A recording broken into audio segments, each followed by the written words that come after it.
So I'm going to give some details about the moth. And, okay, he gave me the thumbs up.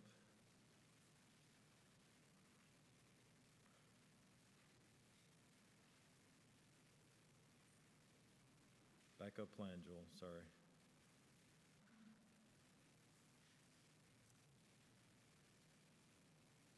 Let's go with the backup, okay. So, introduction, okay.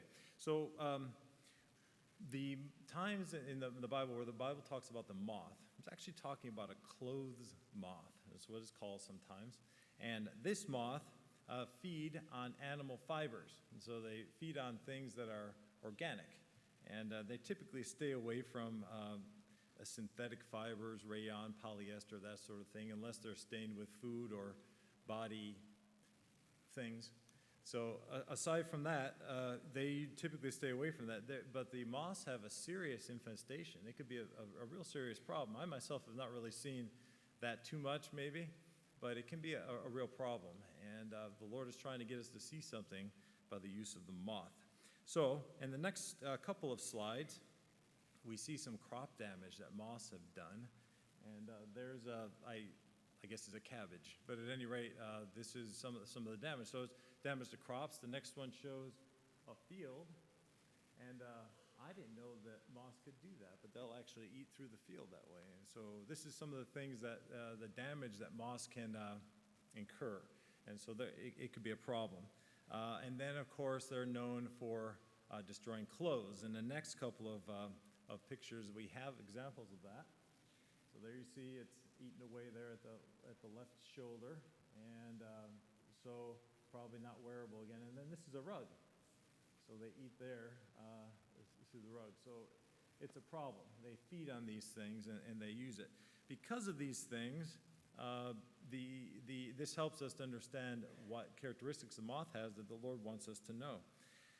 Some other things, and I've listed these things. I'm going to talk about these things. I think they pertain to what I'm going to talk about.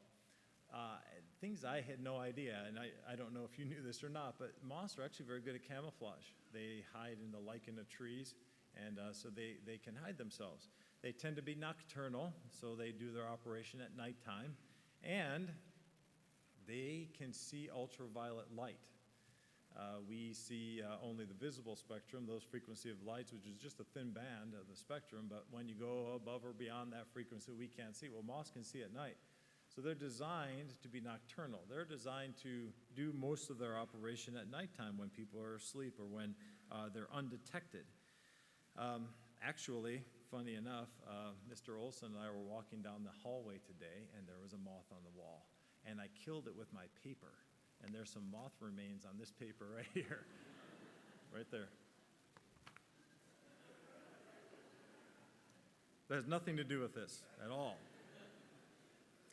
So they see ultraviolet rays. They're able to work at night. They are, their caterpillars also, or larvae, I should say, are also very, very much a pest. They're pestilent. This might be interesting to you. The word pest, actually, in its archaic use, came from the bubonic plague. It was named the pest. And so I'm not saying we got the word from there, but that's just an interesting note you might want to remember. Hint, hint. So, they are extremely sensitive. Moths are sensitive. They have hair on their antennas. And all of you have studied moths, no doubt. And so you've seen the hairs on the antennas. And they're very sensitive. And they say, and I have no idea how they know this, that they can smell 5 miles away. How you would know that a moth can smell 5 miles away, I have no idea. That's what they say. So I say all that to say they do their work unseen. That's the point. And they're designed to be that way. I remember a pastor giving a sermon illustration one time, and he said that he lives in a sort of a quaint American town. And as I've seen actually before, in some of these towns, they have a tree that has been there since the town is started, and it becomes known as the symbol of the town, and they have it on their papers and things, and there was this one tree that was in the center of town, and they didn't want to cut it down, and there was a road that was going to go through there, and so they made sort of a roundabout around the tree being the middle of it. I think they set up benches and things, and all the roads kind of came to that tree. And it was a really big tree, big, mighty, I think it was an oak tree. So it was a big, big, big trunk there. It would seem that even a car would crash into it and the car wouldn't make it. It was one of those trees that just seemed incredibly solid and firm. So he would pass by there and he would go around the roundabout. He would see the tree often. Well, one of the times that he went by there, to his amazement, there was a windstorm the night before, and the windstorm knocked the tree over. It was done. And the reason was because inside the tree there had been bugs eating away at the tree, at the inside of the tree until it fell. I don't know what bug eats the inside of trees. We'll have to ask Mr. Hodge about that one. But that's what happened then. This is what we're talking about. It was unseen, wasn't it? Everything looked fine. You would think that tree was going to exist forever, but it was blown. Now, what was done was unseen. It was hard to see those things, and that's the point. Now, a little bit of a language lesson. The Hebrew word for moth is ash, just like ash. And I thought maybe we got our English word from that. We don't. We actually get it from the German word for ash. But the Hebrews have that. And they also have another word for moth larvae, or the caterpillars. And they are called sas. That's easy to remember. You have ash and sas.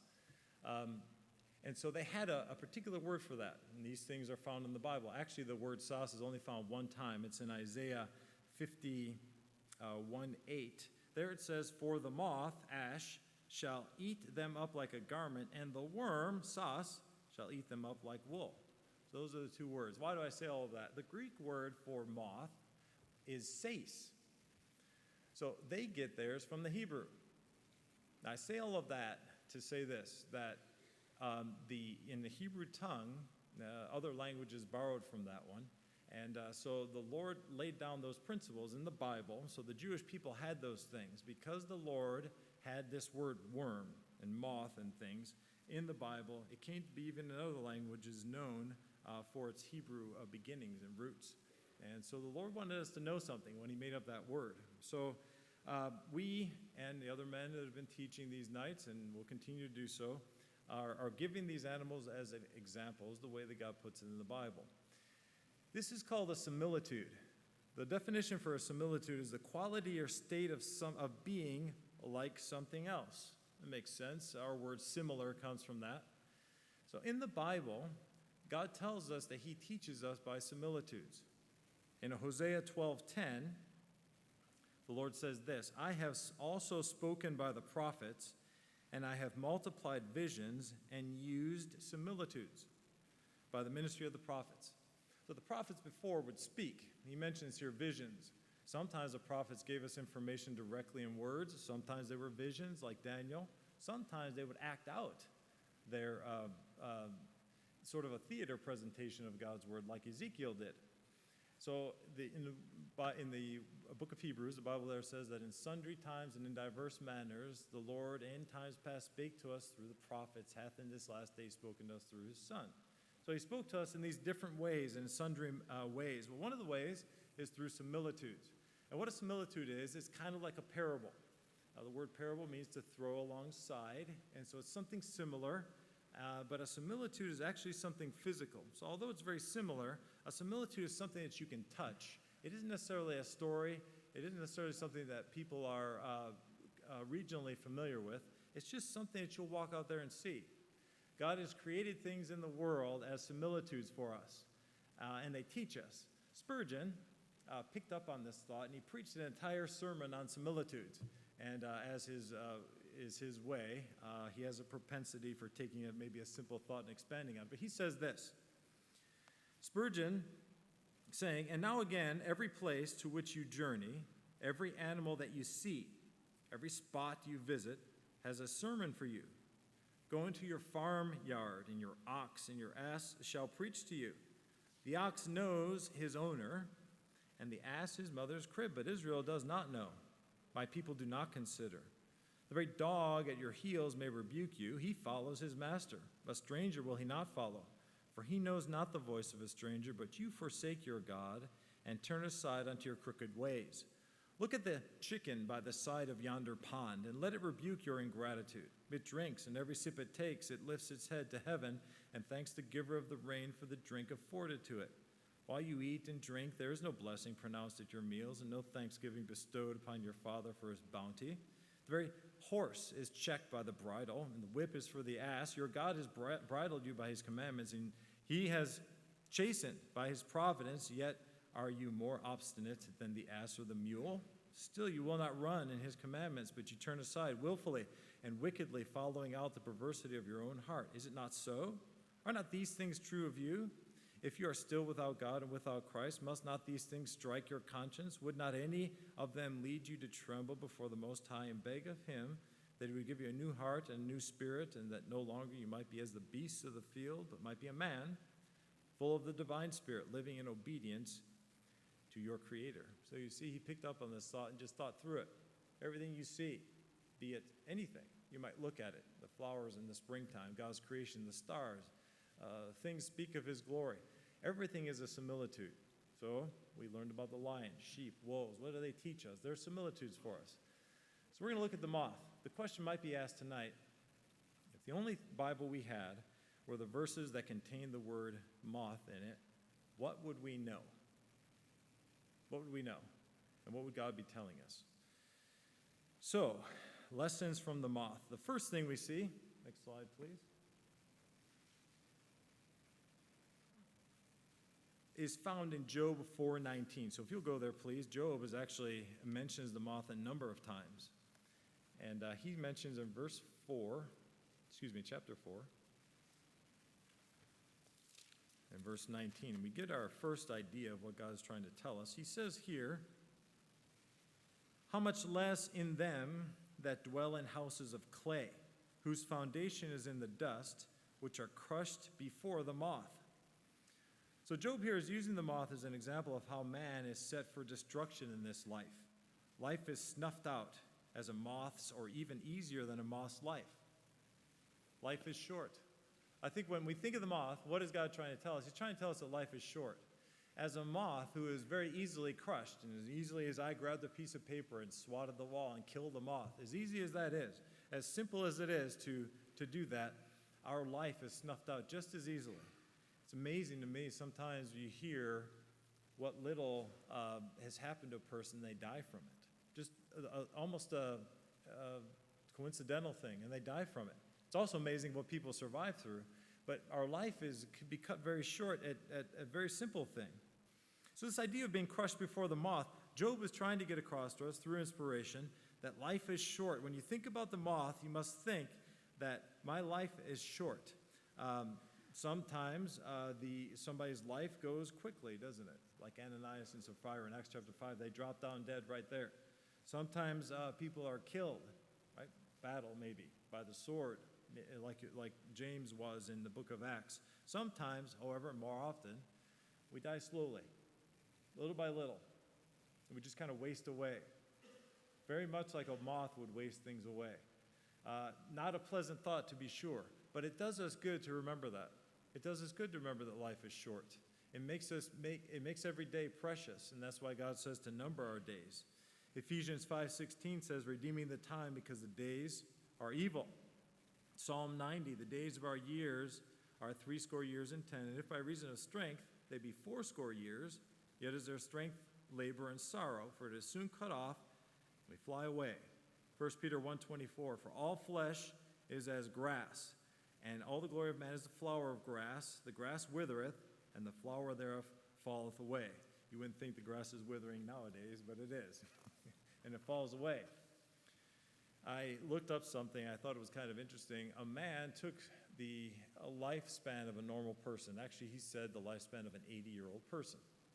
And he likened it onto a day. So he made it somebody's 80-year-old life seem like a day. And he said if it were likened that way, and if it was looked at proportionally, at age 15, that's about 10:30 in the morning, if you're 15 years old. When you're 25 years old, that's about 12:42. You're at lunchtime, 25 years old. 35, about 3 p.m. If you're 45, Or even close to 50. I'll be 50 in September. 6:25, dinner time. I'm at dinner time. 60, 8:42. 70, 11 p.m. I think about that. I thought to myself, okay, so if that's true, my lifespan, I'm at about 6:45 p.m. Wow. 6:45 after dinner, you kind of kick around a little bit and you're ready for bed, and that's the end of the day. But you think about your life, it's true. This thought, wouldn't call it an obsession necessarily, but it struck me. And I try to always keep it before me, because when I feel lazy, when I feel like I'm not doing anything, I try to remind myself, you only have so much time. You only have so much time. You've got to make what you can. The moth teaches us that. It is a similitude. When you see a moth, remember, life is short. The second thing we see is that our actions can harm other people. In Job 13, we're here, so let's jump over to chapter 13. And in chapter 13, verse 28. And he, as a rotten thing, consumeth, as a garment that is moth-eaten. Here Job uses the moth to describe how his friends had consumed him instead of helping him, right? Eliphaz and those three, Zophar, Bildad, I think it is. And they gathered together. And in the beginning of the book of Job, it says they were trying to help him. They were trying to be a blessing to them. But instead of helping him, he tells us 3 chapters later, they are miserable counselors. So they came together to counsel, to help Job. But he's saying, you've really consumed me away, very much like a moth does. This is what he says. I think what Job is saying, and if we think about the counselors there, you have to be careful what you say. The things that his friends said to him did not help him. Instead, he considered it consuming him away, eating him away. You think of the rug or the sweater that they show there, just kind of eating away. Ephesians, by way of words in particular, Ephesians 4 says this: let no corrupt communication proceed out of your mouth. Now we'll stop there for a second. Do not allow corrupt communication to proceed out of your mouth. If you just sat and thought about that, corrupt communication, that's kind of general, isn't it? It covers a lot of things. Anything that we'd say that causes a consumption as opposed to an edification, I think, is a corrupt communication. So you go through the day, how many things do you say actually help people? How many things do you say actually edify people? That may minister grace unto the hearers. Do you minister grace unto the hearers, what you say? That's kind of convicting. You say, well, I was just joking. You're just joking around. Sometimes our joking around is not a good thing. Grieve not the Holy Spirit of God. Put away from you, he says later on, with all malice. And later on in the same chapter, I said that already. In Galatians 5:15, it says, but if you bite and devour one another, take heed that you be not consumed one of another. There's that word, consumed. Romans 14:19, let us therefore follow after the things which make for peace, and things wherewith one may edify another. You try to use your words in such a way that will build somebody up. You see somebody struggling, and maybe they did a good thing. You try to go out of your way and say, man, that was a good job. That was great. I try to do that. As a coach, I try to do that. 1 Corinthians 10:23, all things are lawful. I try to do it at other times, but I'm saying it as a coach. 1 Corinthians 10:23, all things are lawful for me, but all things are not expedient. All things are lawful for me, but all things don't always edify. Wherefore, 1 Thessalonians 5, wherefore comfort yourselves together and edify one another, even as also ye do. Your words edify. When you look at a moth, you think about the consuming away. Maybe your mind will go to Job, how he said that his friends had consumed him away instead of helping him. Their intention maybe was to help, but they weren't. I would tell you the story of Samuel Morris. You might know who that is. He was the son of an African king. And during the tribal wars there in his country, he fled to the United States. And this is the son of a king, a prince. He's here, and he ends up going to Indiana University. And there this was years ago, and there he met up with Christians, and they led him to the Lord. He was on fire for the Lord. He planned to go back to Africa again.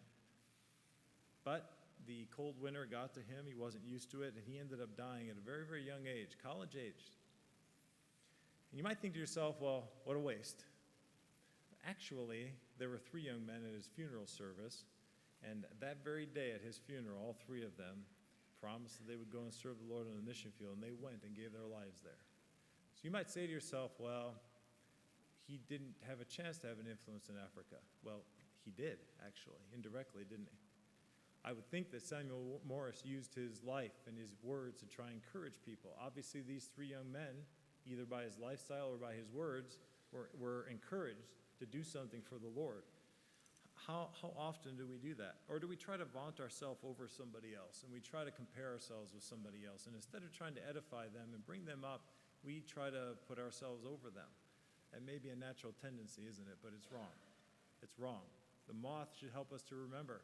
You have to be careful and use our words to edify one another. A third thing that we see in regards to the moth is that sin is self-destructive. Job, once again, chapter 27.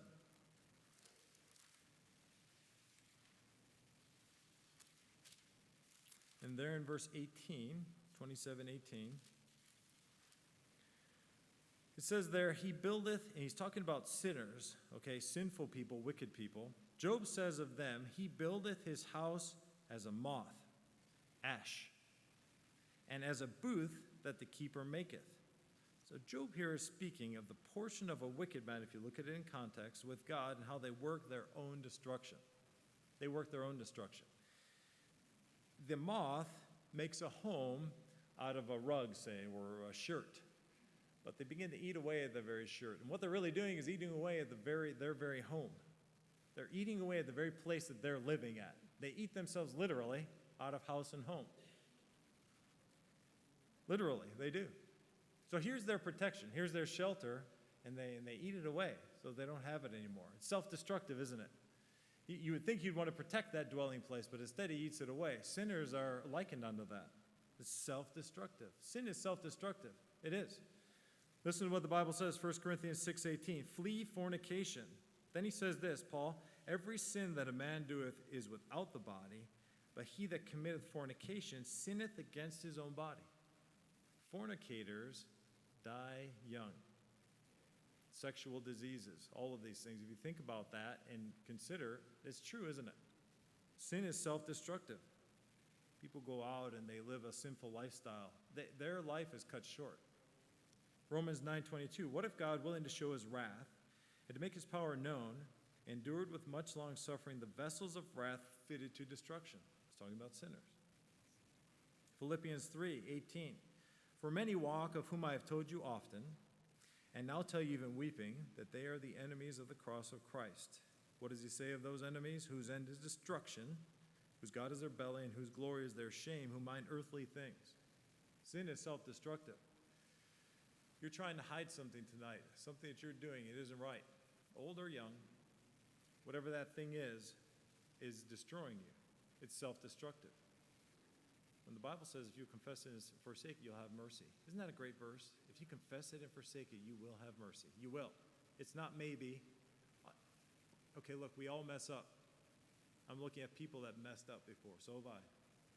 But if you confess it and forsake it, it always amazes me. I read the Bible, and I think to myself how long-suffering God has been towards people, and if they would have just repented, and they could have gotten right, but they didn't. They refused to do it. There was, in 1982, the ABC Evening News reported on a very interesting piece of modern art. There's a chair set there with a shotgun pointed to it. And what you were supposed to do is sit in the chair. The shotgun was loaded, and it was set off on a timer, and that timer was going to go off somewhere within the span of 100 years. You didn't know when. Somewhere in there. And so the whole point of it was, go ahead and sit down. The reporter there showed person after person was sitting down in that chair looking right down the barrel. Amazed. You'd think you'd want to recoil away from that. Well, they didn't. And they would sit in that chair, and although the opportunity for there to be destruction was there, they thought to themselves, well, it's not going to happen in my time. It's not going to happen when I sit there. Isn't sin just like that? Just like that. You think I'll be okay, and that timer's going. You don't know. And eventually it's going to get you. It will find you out. If you just confess it and forsake it, you'll have mercy. The moth teaches us that. So the moth eats themselves out of house and home. When you see a moth, think to yourself, the Bible teaches, Job said that. And that reminds me of how my sin, I've got to confess this thing. I'm not going to try to hide it. I'm not going to try to get away from it. I'm going to confess it and take care of it. The next two things I'll go through pretty quickly. The next thing that the moth teaches us is that we should keep our focus on eternity. Turn to Psalm 39. Psalm 39. David here is talking about something here, and he mentions the moth in verse 11. When thou with rebukes dost correct man for iniquity, thou makest his beauty to consume away like a moth. Surely every man is vanity.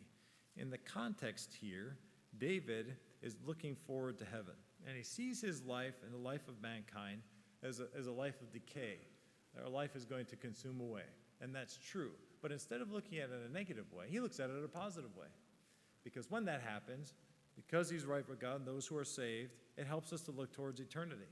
This is the sense that the Lord used it. This very thing right here, the idea that to keep focus on eternity, is exactly the teaching that the Lord used the moth for. Let me read these verses in Matthew, very familiar. Matthew 6:19, lay it not up for yourselves treasure upon earth, where moth and rust doth corrupt, and where thieves break through and steal. What's Jesus trying to say? Don't lay up treasure here. Instead, lay up treasure where? In heaven. He uses the moth. Matthew 6:20, next verse. But lay up for yourselves treasures in heaven, where moth and rust doth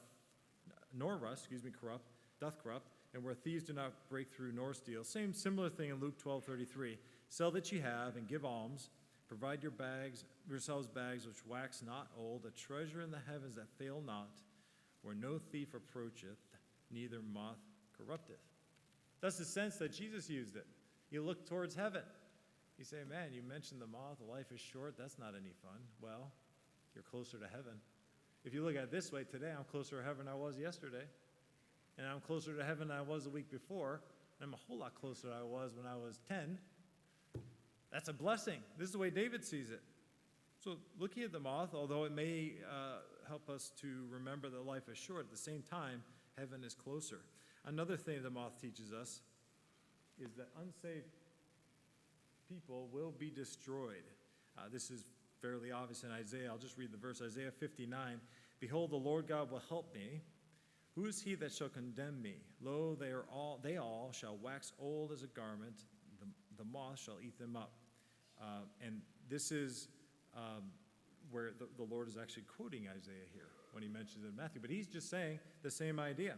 And those people that are not saved, so where David was looking forward to heaven, Isaiah is looking forward, actually looking it through the eyes of Jesus Christ. Isaiah 50 and 51 are messianic. They're not psalms, but it's a messianic point of view. So it is as if Jesus is speaking. And the Lord is looking at those people that accused him, ostensibly from the cross, and he's saying that they're going to corrupt, and he uses the moth to help us to understand that. So maybe when you see a moth, you might think to yourself, the moth consumes things away, very much like many people. And there are unsaved people on my bus route, and there are unsaved people at my workplace, and there are unsaved people that I know, and their life is corrupting away. I've got to give them the gospel. The moth helps us to understand. And then lastly, God's judgments are sure for those who refuse to be guided by his laws. God's judgment. So when we think of the moth, we think about God's judgment. In Hosea chapter 5, you go there, and this will be the last one. Hosea 5.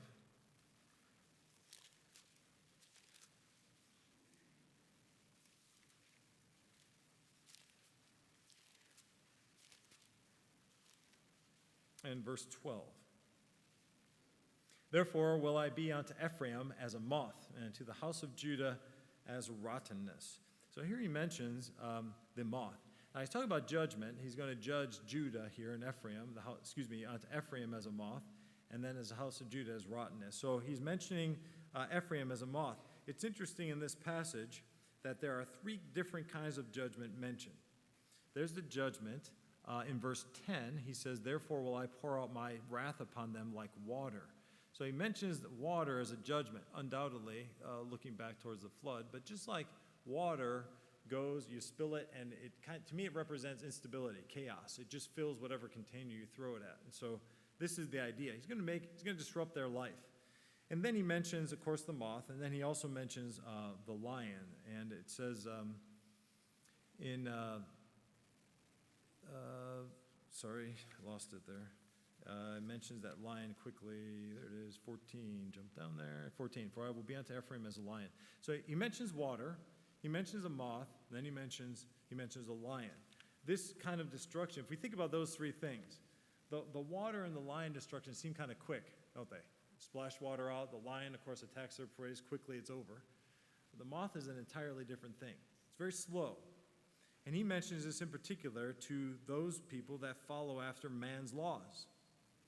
So the destruction of the moth is very slow, unnoticed. It engenders indifference. What I mean by that is you become, apathetic, right?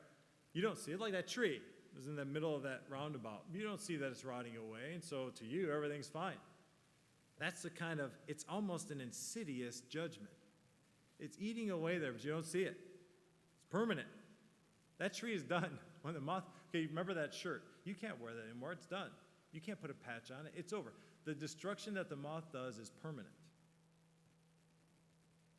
So in conclusion, I think one last thing maybe that the Bible can teach us here, and in Hosea 5, of course, it deals with the moth, but in Hosea 6, he mentions how you can overcome all of those judgments, including the moth.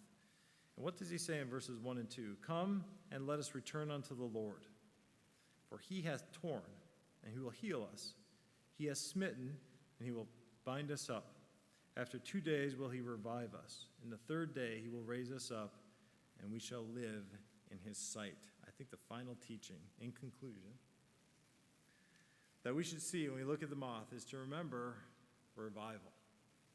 When the moth teaches about corruption here in Hosea chapter 5, but in Hosea chapter 6, he deals with revival.